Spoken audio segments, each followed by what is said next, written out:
Like I had a kid that went into the library, took a book, shoved under his jacket, walked out. Well, if I looked at the discipline matrix, I'd say, oh, that's ISS for the student. Well, the student goes into ISS, doesn't really learn anything about who it affects, how to fit in with other peers, and then restoring the relationship that was broken between him and the librarian who caught him. That would be the typical response. And probably that behavior would continue. What if the behaviors we see in students aren't the problem, but a message about what they need? How can educators reframe those behaviors through the lens of trauma, environment, and connection? And how do we move away from reactive discipline and instead respond with empathy and intention? Joshua Stamper is an educator and former school administrator who's spent years exploring those questions. He's the author of The Language of Behavior. And today we're talking about how to support students by shifting how we understand what behavior is really telling us. That's straight ahead on episode 281. I'm Emily Kircher-Morris, and this is the Neurodiversity Podcast. What is neurodiversity? You see the world differently. Autism spectrum. Gifted. Complexities that are inherently inside. ADHD. Dysgraphia. Tourette's. All brains are different. You are exactly what this world needs. This is the Neurodiversity Podcast. When I first started talking about neurodiversity in schools, I didn't have the language we use today. I just knew something didn't feel right about how we were treating kids who learn differently. Fast forward to now, and there is a growing community of educators asking the same questions I was asking back then, but now we have each other. That's why I love our annual Creating Neurodiversity Affirming Schools event. It's become one of my favorite nights of the year. On Tuesday, September 9th, Amanda Morin and I will be hosting a free 90-minute event for educators who are working to build more neurodiversity affirming schools. Amanda, of course, is my co-author of Neurodiversity Affirming Schools and co-facilitator of the Neurodiversity University Educator Hub. We'll also be joined by a panel of thoughtful, experienced voices. If you can't attend live, we'll send you the recording. Plus, you'll get a certificate of completion, whether you attend live or watch the recording later. Whether you're just starting out or deep in the work, we would love to have you there. It's a chance to learn, reflect, and remind ourselves that we don't have to do this work alone. You can go to neurodiversity.university to register or just click the link in the show notes. Okay, Joshua's here with me in a minute.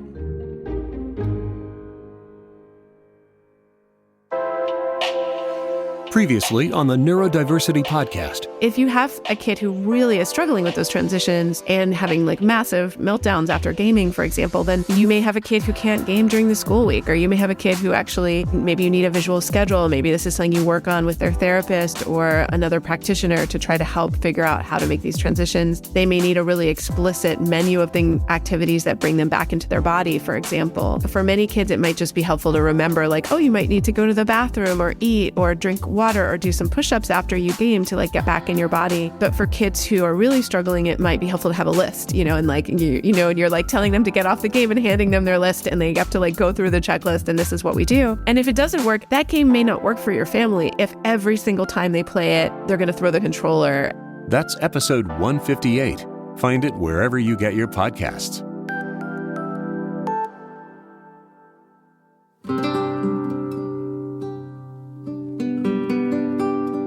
Today, I'm talking with Joshua Stamper. Joshua is an educator, a speaker, and an author who's passionate about creating supportive, student-centered schools. He's spent nearly a decade as a middle school administrator, and now he helps other leaders grow through his Aspire to Lead podcast and book. Joshua's latest project, The Language of Behavior, is all about rethinking student behavior through a trauma-informed lens. It offers practical strategies for educators to respond with empathy and intention. Joshua, welcome. Thanks for being here. Thank you, Emily. It's an honor and privilege to just have the time to talk with you. And yeah, I'm super excited about our conversation. I know for most educators, our own experiences of being a student influence how we approach our role as teachers now, especially for those who really struggled or didn't quite fit in the way that school was structured. And I know that that's also true for you. Can you take us back a little bit and Just going to talk about how some of those early experiences shaped your philosophy about how we support students today. For sure. I was a teacher for 6 years and an administrator for almost a decade. And my mom still to this day laughs that occurred because it was me kicking and screaming, going to school every morning. I hated it. I felt like it was a prison for me. My day really consisted of teachers telling me to sit down, shut up, and do what they said. And it was a very compliance environment for myself. And it wasn't very conducive for me. And so I know this is going to be a shock to you, Emily, but the two subjects that I really excelled at was PE and art, mostly because of the freedom and the creativity and the things that I was allowed to do in those spaces versus, having to be stuck into a desk for an hour at a time as the bell continued to ring throughout the day. And so for myself, I wanted to get out of school as quickly as possible. I didn't want to go. I didn't really apply myself. Now, as an adult, reflecting back, what really was occurring was I was not having a lot of control in my life. Mm-hmm. There was a lot of chaotic things going on in my home. I liked to escape from those things. I was definitely a flight kid during that chronic stress. And that occurred my entire childhood with my parents. And so I tried to get out of the house, play outside with my friends. I tried to be on video games. I tried to play in my room, but just escape the situation.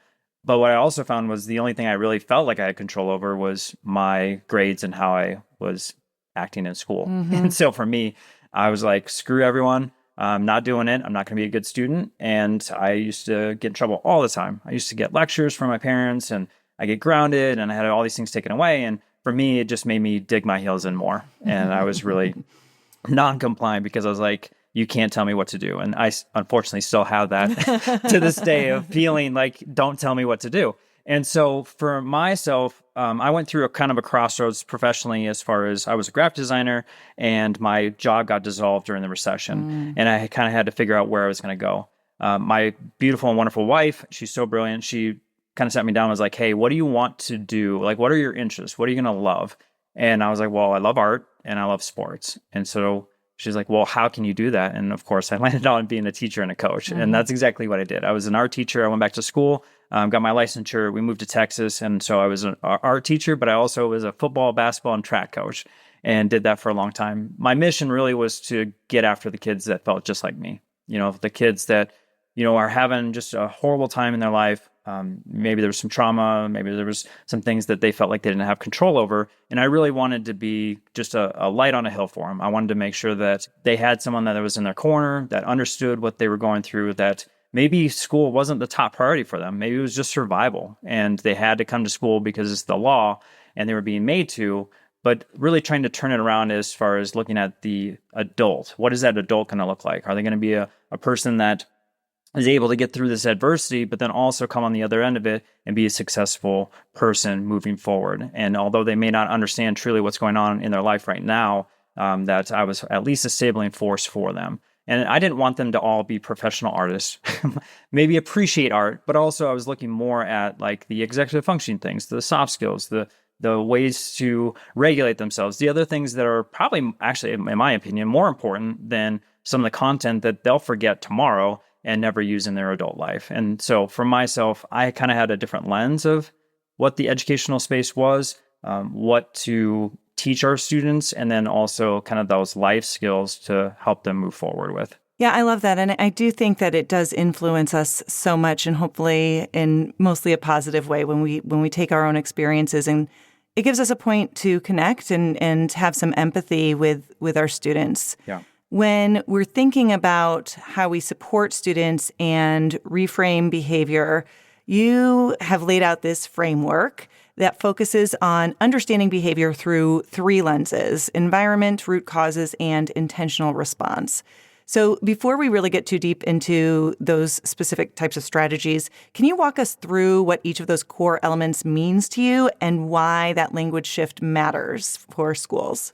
Yeah, if you don't mind, I'll give you just a little context and background too. I mean, like I said, I was an administrator for 9 years. Sure. And my first year, I was a dean of students in North Dallas. And I went from a fluent school to a very needy school in the sense that, our parents were working 3 jobs. They were not seeing their kids. Our kids were having a lot of issues in the community as far as, some poor influences that were, trying to take them away from the school and really change their life in a negative direction. And so for myself, I was having to use detentions, ISS, OSS, expulsions. Those were my core tools to my bag. And what I was finding was that the discipline was actually getting greater with each month. The referrals were going higher. I was breaking relationships. The kids were eloping, not going to school. I mean, I was just seeing it all. And so for myself, I was extremely frustrated. It was kind of this crossroads where my family, my wife and I started the foster care system. And so we became foster parents exactly at the same time where I was like, I'm done. I'm not going to be in education anymore. I'm not feeling effective. I'm not making an impact. This is not what I signed up for. And so what we learned was through a training through TCU and Professor Purvis was just this trust-based initiative that looked completely different than what I was issuing at the campus level. And for me, I was like, well, I'm seeing the same behaviors as what they're talking about. However, we're using totally different strategies here. And mine is extremely punitive versus over here, they're looking more at the relationship. And so that's really where the work came from, was just this idea that there is something different. I can try some different things out. And that's kind of where the work and the book, The Language of Behavior, written with Charlie Peck, really manifested from, was because I just knew there was something different out there that was better for our students. And so that's really where it came from. And so, yeah, the 3 tenets is consider your environment, exploring the breakdown, and the third one is responding intentionally.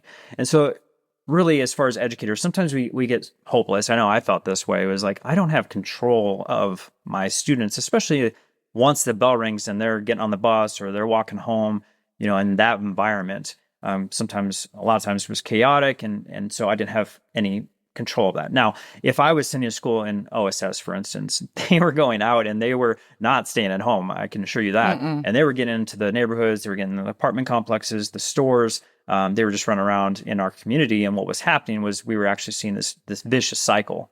And we weren't teaching skills. We were just saying, you're not wanted here, so get out. And so it was really creating this friction and this break in the relationship where we were saying that education isn't important. It's all about the behavior, compliance, and get out. And so looking at, okay, what are we able to change? What do we have control over? The first thing that we have control over is obviously our classrooms, our hallways, our cafeteria, whatnot. So that was kind of the first lens of that thing. The other thing I will say with this switch and this change, Emily, was that we created this relationship action team. And the reason for that was because I didn't want it to be a top-down initiative for administration. I knew early on in my career that doesn't work. And if I just tell you what to do, similar to how I felt as a child, I'm going to dig my heels in and I may smile and say yes, but then in reality, I'm not actually going to execute it. And so for us, we really focused on the like-minded folks. And just real quick, with the relationship action team, we had like some real core fundamental things that if you're going to be a part of this group, you have to do. And one is you have to leave your biases at the door. So whatever you have, as far as your experiences as a student or as a teacher, whatever you think might be the truth, you need to leave it there, or some values that you're open-minded to whatever's being shared in this meeting, that you're actually going to listen and take it in and hopefully accept it to enough, which is the second step, which is you need to implement whatever we're talking about.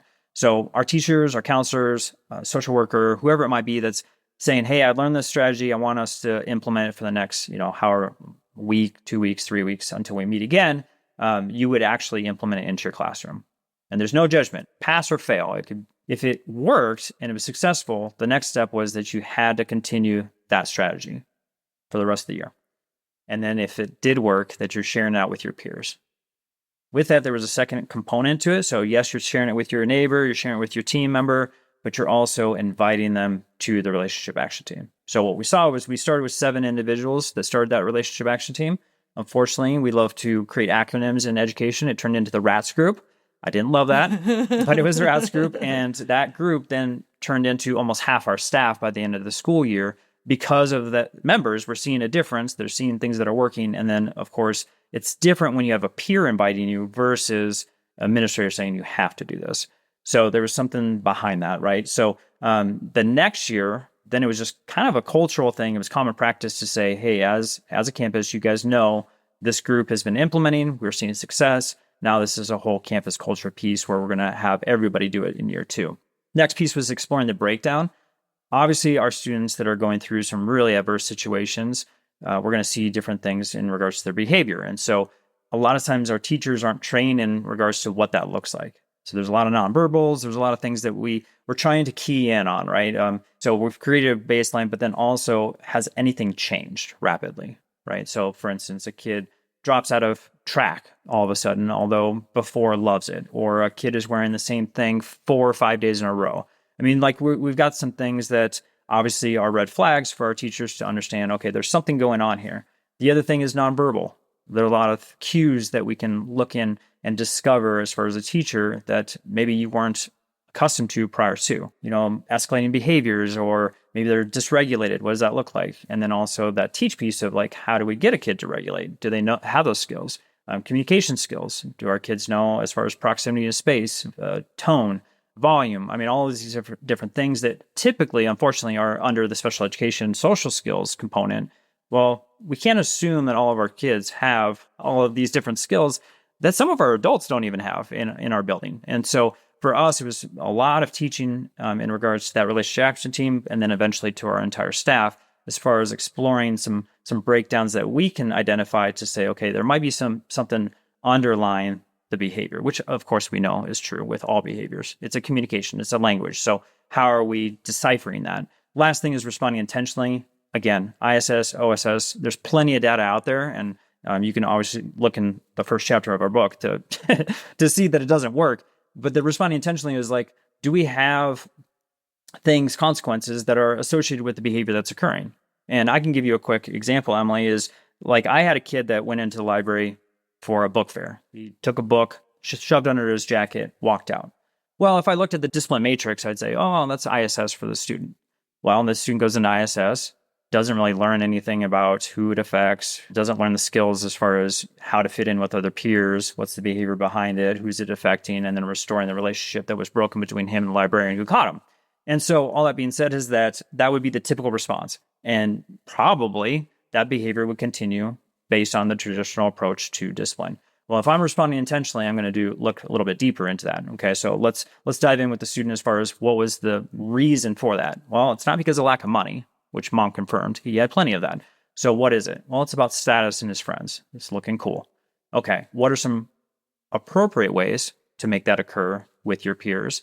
Okay, who is now being hurt by your actions? Well, obviously the library, but then also all of the other students that are enjoying the library and looking to read, because this is actually a fundraiser to enhance reading for other students, which then is connected to learning. So then also, okay, the consequence, what is related to the consequence, and then getting, the student to help in that. The student said, volunteer my time for 2 weeks, which is the duration of the book fair. Well, technically, that's actually more time that he has volunteered than I would have put him in ISS for.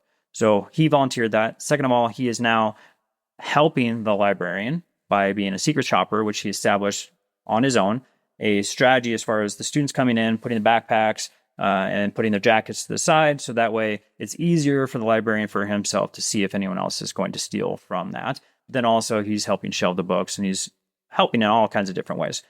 Well, what's come of that? Well, he's learned a lesson, but then also you got a consequence, which is unusual versus the ISS that most people typically think need to be associated with that. But the other thing that happened was that he had this beautiful relationship with the librarian. He apologized for his action. He then went in and helped. But then after his consequence ended, he then would go in and volunteer his time during lunch or before school or after school to help shelve books just on his own. Nobody asked him for that, but it was because of the established relationship that was occurring during those 2 weeks between the librarian and him, which would have never happened in ISS. And the construct that typically happens is that there's resentment that occurs because you kicked me out of the learning environment. So I don't actually have an opportunity to talk with the teacher or the librarian or whoever I affected. And so that's unresolved. And so now I'm supposed to build new skills through this discipline, I'm supposed to then go back and act like nothing ever happened and that we're cool and this relationship's wonderful moving forward. And that just doesn't really happen. So that's the third tenet is really about what can we do to respond to the poor behavior that we know is going to occur because they're kids. At a time where there's more questions about the future than ever, more fear and less confidence, especially in education, we're building a collective of educators, parents, and mental health professionals where learning and sharing are front and center. And coming up on Tuesday, September 9th, we have another free event hosted by Emily Kircher-Morris and Amanda Morin about creating neurodiversity-affirming schools. You're invited to attend this live virtual event with Emily and Amanda, and we're bringing together a panel of experienced voices in the world of education to give you 90 minutes of learning, ideas, Q&A, and more that will fill your bucket and give you a certificate of completion, too, for continuing education credits. If you can't make it Tuesday, September 9th, we'll be recording the event so you can watch later and still get your CE. Again, this event is completely free. All you need to do is reserve your spot by clicking the link in the show notes, or you can go to neurodiversity.university. One of the things that I think is so important, too, for folks to realize is that trauma-informed practices and neurodiversity-affirming practices are very closely aligned in so many ways. And I think that relationship piece, sometimes it gets missed, sometimes it gets misunderstood as far as like how to establish that, how to, handle different things.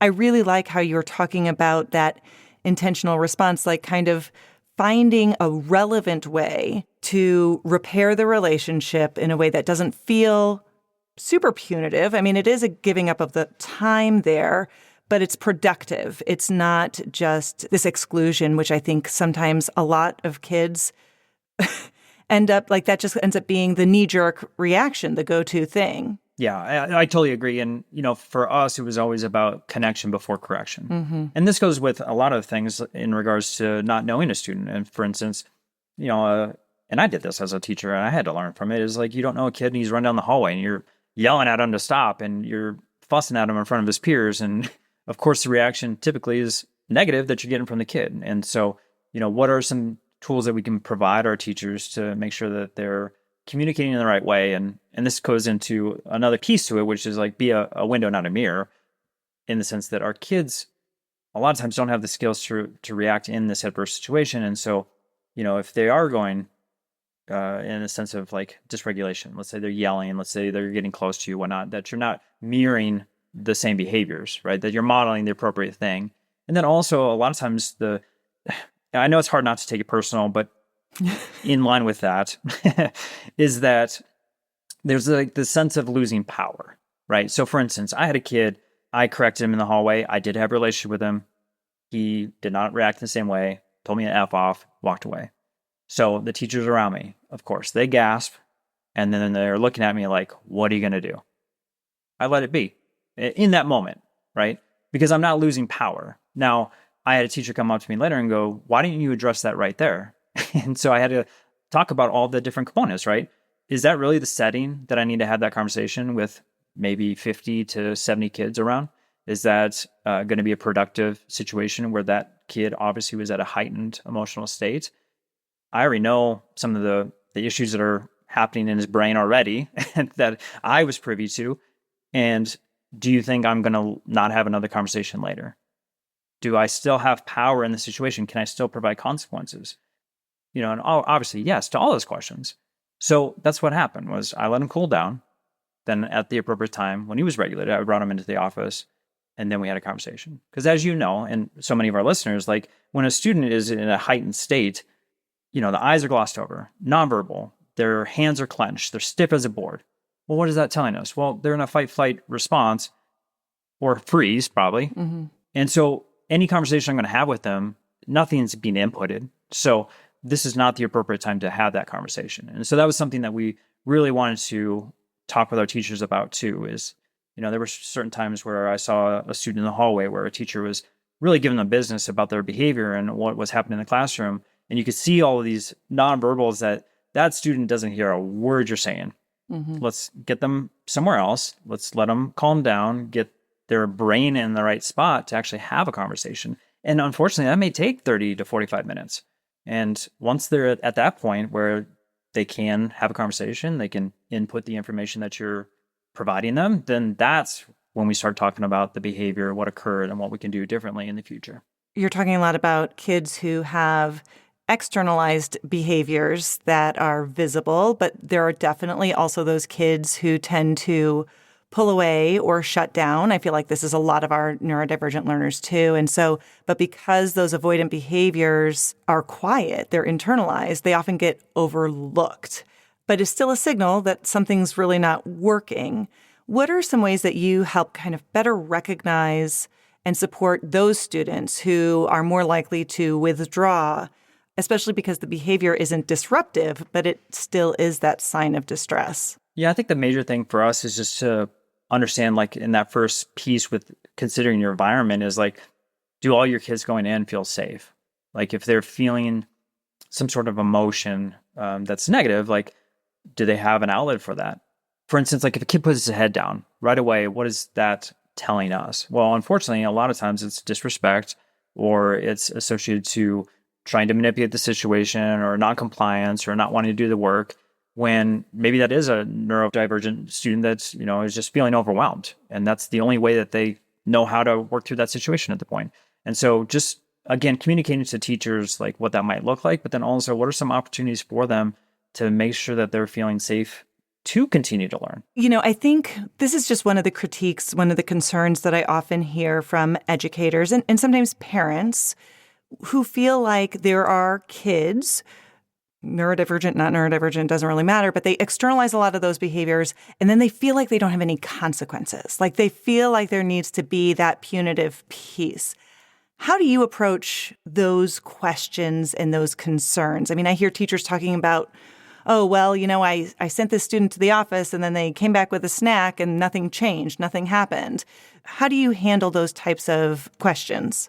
Oh, sure. I got that all 9 years as an administrator, all 9 years. Yeah. I bet. So that was a typical thing that we really had to kind of push back on because unfortunately, like if you hear terms like restorative practices or other things that are associated with that, a lot of folks think it's like kumbaya, we're holding hands, singing songs in the front office, and then we feed them candy and they move on back to class. And that's really not what's occurring. And honestly, the example that I provided you with the student with the library stealing, there were a lot of teachers that were upset because they knew what occurred through teachers talking to other teachers and then not seeing that student ISS. So then the assumption was, oh, he got off scot-free. He's back in class.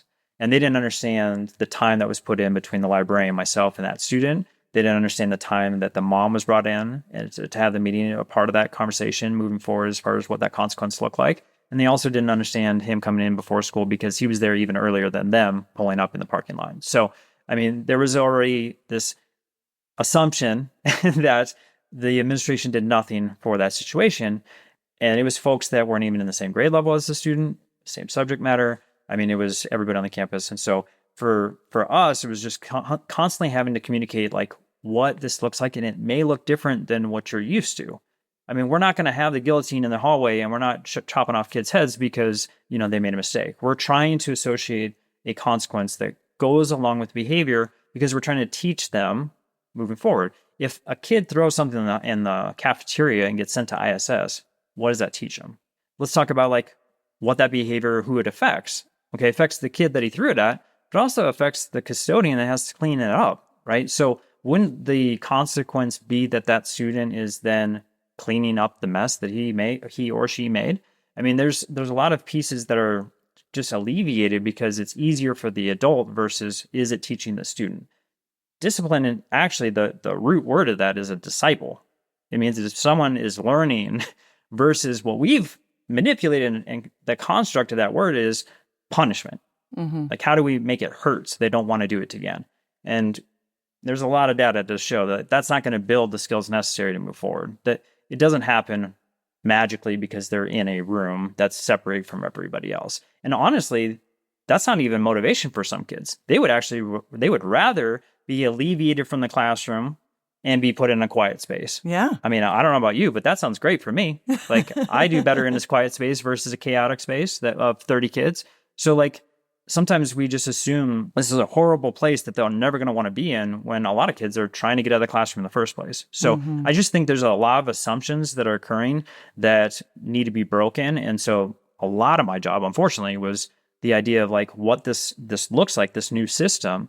And it's not that because they're not in ISS or OSS, that they're not getting consequence. There's a lot of other things that we can put in place to make sure that we're, yes, giving them something that they don't enjoy. Maybe it's additional time, maybe it's additional work, but it's also what is on the other side of that. These kids are going to experience this again. And are we wanting them to do the same behavior, or do we want them to do something different? Well, if we want it to be different, then we need to teach them the skills to move forward to provide a different outcome. And unfortunately, so often we just say, okay, this is an 8th grader, a 9th grader, 10th grader, or whatever. They look like a small adult. They look like they're married, they have kids, and they're driving. But just because they look like that doesn't mean that they actually know how to work through that in a positive way to get a good outcome. I think part of this goes into just educators who are feeling so overwhelmed, so burnt out.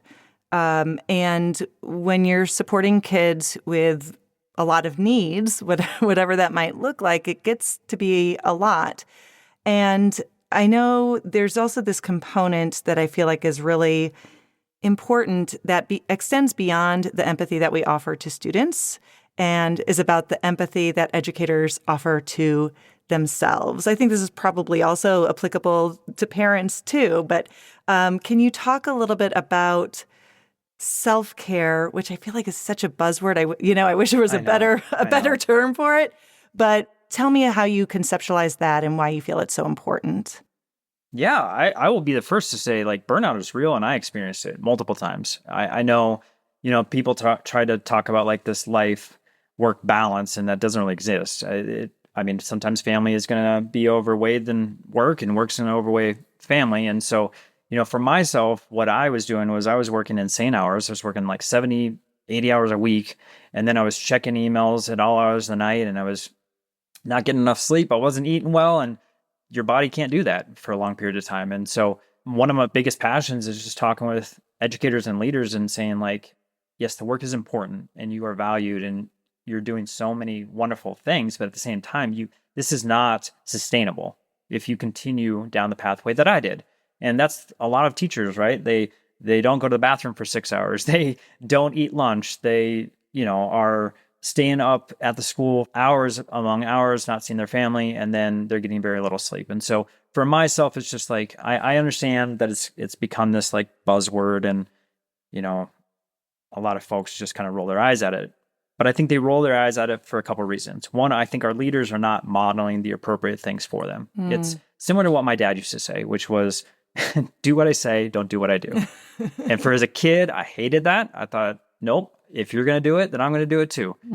So if our leaders are working insane hours, they're answering emails, they're making phone calls, they're doing all these things that they complain that they didn't eat lunch that day, they do all the things that they're not supposed to, but then they tell their staff all the time, like, take care of yourself, and do X, Y, and Z for your mental health.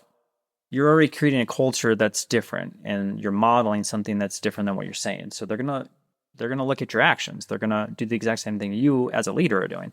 The other thing too is we talk about all of these different strategies, but then we don't provide time to our staff to make this occur. And I can think of plenty of times where I've talked with folks that are like, yeah, our principal talked for 90 minutes after school about mental health, and then we're all sitting there going, when are we going to do that? Right? So as a leader, I think you really need to build that in for your staff. It's not about providing the strategies. A lot of our teachers know the strategies. Yeah. It's just they're struggling with the time. Similar with behavior. A lot of the teachers want the time to work with their kids and figure out what's underlying behind that, but they don't have the time to do that. So that's where that frustration occurs. And the same thing with mental health. Yeah, they want to, but they just don't have it built in with the construct that they currently have. So for instance, if they're working insane hours and then they got to go home and then they go to their kids' recital and then they got to come home to cook dinner and put the kids to bed, and then maybe they have 30 minutes before they have to do some more work and then go to bed. So that 30 minutes is for mental health? I mean, come on. That's why you're getting the eye rolls. Being intentional about that is just really important and also very hard. I know just even for myself, it's, all of those things are difficult. Yeah. So Josh, I'm really grateful for your time today. Before we wrap up our conversation, I have one last question for you. If you were talking to an educator who is trying to navigate this reframing of behavior, what would you suggest is the first place they should start? Like, what would be one of the initial steps you feel like could help them along this path? Well, one, you can't do it alone. I've tried. It's impossible. The situation that I laid out with a student, there were multiple people that were involved in that situation to get it to the end result that I wanted. And if you think, oh, you know what, I do believe in restorative practices and I want to make that happen as an administrator, and I'm going to do that with every student that comes through the office, that is a huge task, and you can't, and you're going to get really frustrated, and it's going to break down, and you're going to lose that initiative as a whole. And so that's where that relationship action team is. And you don't even need to have that as your model. It's just like find other people that believe just like you, that want to make a difference, make a change in the current system that you have. I think, yes, we talk about building relationships, but not all teachers know how to build relationships. Mm-hmm. Well, they are great at content. They're great at assessment. They're great at a lot of other things, but sometimes classroom management, if you want to call it that, or just building relationships, isn't something that everybody knows how to do. And so we can't, again, assume that those skills exist. So what are we doing as a leader to help provide that? If your leadership doesn't agree with that, and maybe you're a teacher, again, I would consider that environment piece. What do you have control over?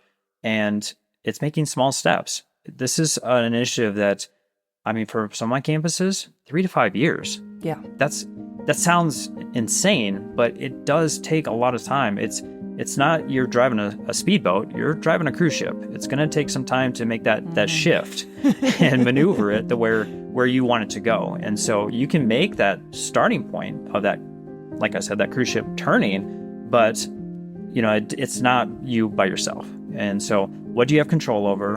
What are the small steps that you can make that's not overwhelming to you, but then also is going to make the most impact? Joshua Stamper, author of The Language of Behavior and host of the Aspire to Lead podcast. Thanks so much for talking to me today. Thank you, Emily.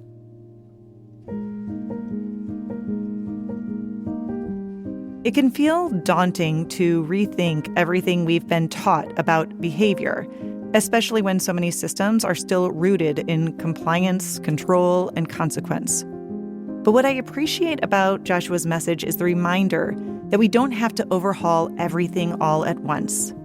Big change doesn't begin with a new policy or a district initiative.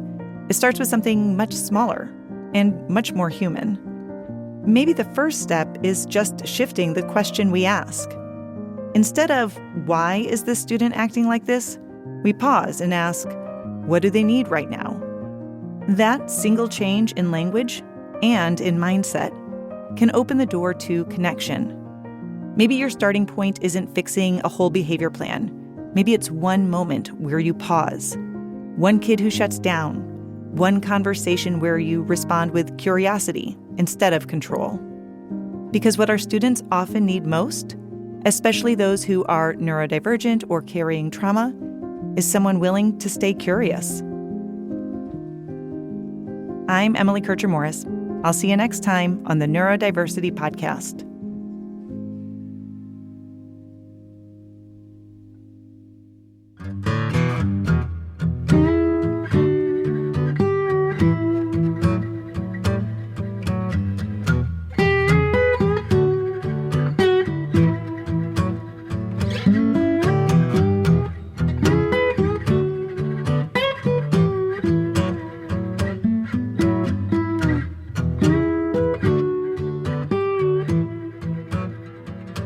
Our guest today was Joshua Stamper. We appreciate his time, and if you'd like to know more about his work, there are links in the show notes.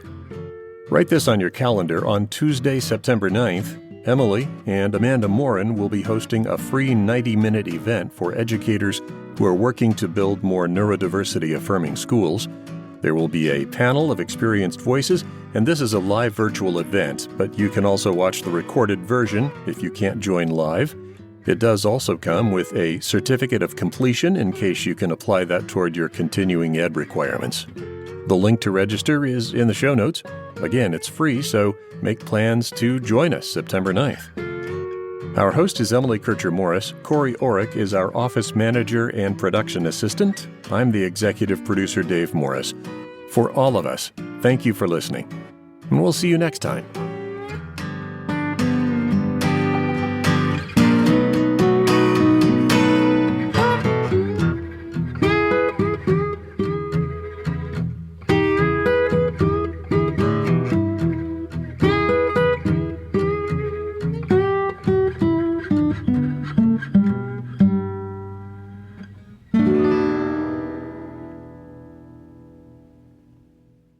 This is a service of the Neurodiversity Alliance.